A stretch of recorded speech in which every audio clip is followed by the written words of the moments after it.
আপনি কি মনে করেন যে এই জুলাই সনদ বা এই সরকার বা এই ঐকমত্য কমিশন সেটা বাংলাদেশের অধিকাংশ মানুষের রিপ্রেজেন্টেটিভ হিসেবে কাজ করতে পারছে না? যেমন যে অভিযোগটা আসলে জনাব শামীম হায়দার পাটোয়ারি করেছেন, এর কোনো উত্তর আপনি দিতে চান? অধিকাংশ একটা বড় অংশের। প্রথমত হচ্ছে মানে শামীম হায়দার পাটোয়ারি সাহেব যে ধরনের মানে কথা বললেন যে এখানে 30টি দলকেই ঐকমত্য কমিশনে ডাকা হয়নি, ইনক্লুডিং আওয়ামী লীগ, জাতীয় পার্টি সহ শুরু করে আরও যারা ফেসিবাদের দোষর তাদেরকে।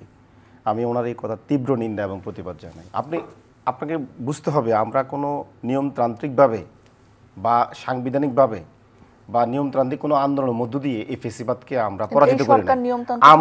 আমরা রাজপথে লড়াই করে যুদ্ধ করে কিন্তু আমরা এই স্বাধীনতা অর্জন করেছি। যেমনইভাবে আপনার অন্য অন্য জাতিগোষ্ঠীগুলো তার স্বাধীনতা অর্জন করেছে। এখন আপনি যদি বলেন জার্মানির এখন যদি হিটলার 24কে স্বাধীনতা বলছেন, হ্যাঁ অবশ্যই এটা আমাদের স্বাধীনতাই তো। আমরা ভারত থেকে স্বাধীন হয়েছি, এটা আমরা স্বাধীন হয়েছি 1971 সালে। আমি আপনাকে বলি, আপনি যদি এখন যদি মনে করেন শামীম হায়দার পাটোয়ারির কথা উত্তর যদি আমি বলি, তাহলে কি এখন আমরা হিটলারের নাৎসি পার্টিকে আবার ঐকমত্য কমিশনে ডাকবো? মুসলিনের পার্টিকে ঐকমত্য কমিশনে ডাকবো?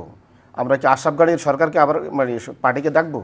বাশার আল আসাদের সরকারকে ডাকবো? নাৎসি পার্টি তো এখনো রাজনীতি করে। আমার কথা হচ্ছে কোন পরাজিত শক্তিকে, বাহিনীকে বা পরাজিত রাজনৈতিক দলকে আবার জনগণ তার মানে ডাকবে?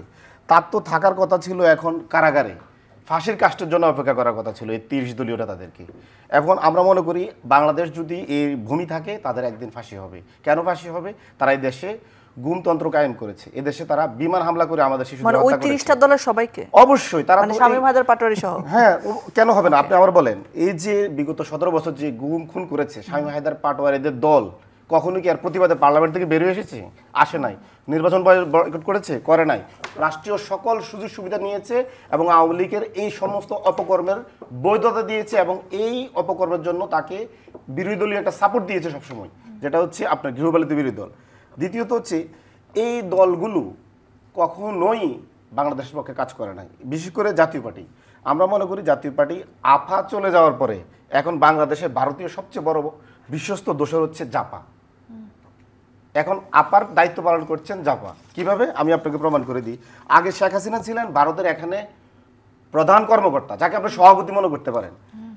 জিএম কাদের ছিলেন এখানে সহসভাপতির ভূমিকায়। এখন জিএম কাদের প্রমোশন হয়েছে। জিএম কাদের এখন ভাবছে শেখ হাসিনা চলে গেছে, আমি এখন সহসভাপতি থেকে ভারতীয় এখানে কর্মকর্তা হিসেবে সভাপতির দায়িত্বে আছি। প্রমাণের ভিত্তিতে বলছেন নাকি অ্যাজাম্পশন? মজা করে। অবশ্যই প্রমাণ আছে, যার প্রমাণ হচ্ছে 2023 সালে জিএম কাদের ভারতে সফরে যায়। সে বলে যে আমি ওই সফরে গিয়ে অনেক গুরুত্বপূর্ণ কর্মকর্তাদের সাথে সাক্ষাৎ করেছি, অনেক গুরুত্বপূর্ণ আলোচনা হয়েছে, কিন্তু কি আলোচনা হয়েছে আমি বলতে পারবো না। কেন বলতে পারবো না? আমার কোনো অনুমতি নাই। বিগত মানে এই সরকার মানে শেখ হাসিনা পালিয়ে যাওয়ার পরে এখানে কিন্তু 1.5 বছর অতিবাহিত হয়েছে প্রায়, তা এখনও কিন্তু তার অনুমতি সে পায় নাই। কি আলোচনা হয়েছে? কিন্তু তার যে অনুমতিটা দেওয়া হয়েছে কি, এখানে আওয়ামী লীগকে ছাড়া নির্বাচন করলে প্রতিহত করা হবে, এই সমস্ত কথা বলার অনুমতি দেওয়া হয়েছে। তাকে অনুমতি দেওয়া হয়েছে এখানে কীভাবে আওয়ামী লীগকে আবার এস্টাবলিশ করা যায়, ভারতীয় প্রক্সিগুলোকে কীভাবে কাজে লাগানো যায়, কারণ তাদের কাছে এখন প্রচুর ফান্ড আসতেছে। আমি যেটা বলছিলাম, আগে আওয়ামী লীগ ছিল এখানে প্রধান ভারতীয় দোসর এজেন্ট এবং তাদের নেতাকর্মীরা ছিল এখানে জাস্ট ভারতীয় গোয়েন্দা সংস্থার কর্মকর্তা, চাকরিজীবী। ঠিক জাতীয় পার্টি নেতারা হচ্ছে এখানে ভারতীয় গোয়েন্দা সংস্থার এখন আওয়ামী লীগের দায়িত্বটা এখন তারা পালন করছে, তাদের প্রমোশন হয়েছে এবং তারা এখন সবাই বড় বড় কর্মকর্তা। যেমন জিএম কাদের হচ্ছে এখন সবচেয়ে ভারতীয় বড় কর্মকর্তা, শেখ হাসিনার যে দায়িত্বটা আগে পালন করতে। এবং আমরা মনে করি তাদেরকে গোয়েন্দা সংস্থা এবং এই দেশের প্রশাসন, জনগণ তাদেরকে পাকড়াও করা উচিত এবং তারা এখানে চাকরি করছেন এটা প্রমাণ আছে, কারণ তারা বলছেন তাদের অনুমতি নাই। ওই সমস্ত কর্মকর্তার সাথে কথা বলেছেন। জনগণ পাকড়া করলে তো সেটা আবার মব হয়ে যাবে। কেন আইনের দ্বারা অনুমতি কারা দেয়? সেটা তো একমাত্র প্রভু তো অনুমতি দেয়, বা আমার অধীনস্থ কোনো বড় কর্মকর্তা অনুমতি দেয়। তাহলে আমরা তো বলতেই পারি জিএম কাদের এখানে চাকরি করছেন এবং সে একজন ভারতীয় কর্মকর্তা এখানে।